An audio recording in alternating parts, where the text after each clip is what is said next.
So this is my app, Synthi. It uses OpenAI's chat API, and it also uses DALL-E's image generator API. And so what I can do is I can type or speak my input, and I can get text or spoken words in return. So I'll go ahead and type something. Explain the offsides rule in soccer, or football if you prefer. Go ahead and hit return. And you'll see the results are generated. There's my request and the prompt. I can also set a profile picture. For now, I'm just going to use a sample one. But as I ask it a follow-up question, let's say summarize this in one sentence. And if you've used an AI chat before, you know that it's conversational. So it knows that this is the offside information that it just previously gave me. I don't have to explain that. So I'm going to go ahead and hit return.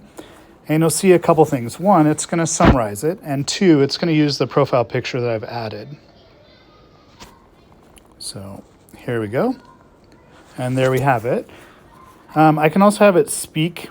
Right now the volume on my phone is pretty low, so it's not going to, you're not going to be able to hear it, but I'm using Google Voice, which allows you to have a really high quality response from it.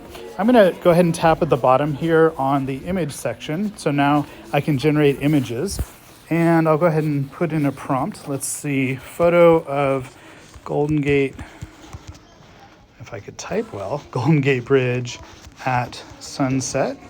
And I can go ahead and run that through the image generator. It's going to just use DALL-E's standard default generator, which is decent.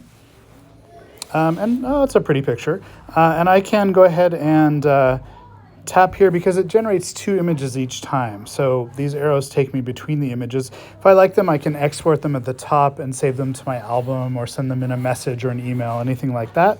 I've also added this magic wand feature. What this does is it sends my prompt to Magic Prompt API, and it sends back a much more detailed prompt that includes things like artist style, resolution, rendering engines. It doesn't always work, so let's just give it a try here, and I'll cross my fingers. All right, it seems like it worked. It's going to give me several different options. Sometimes they're more detailed than others, and then it's going to automatically pick the first one, which is this one here, and give me 2 photos from it, so pretty nice.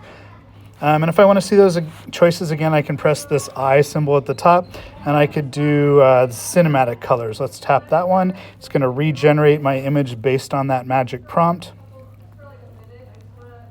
And again, I have 2 sample images from that. So beautiful. Not too far from where I live either. Anyway, I hope you enjoyed it. Still adding features and working on things, but it's working pretty well for me.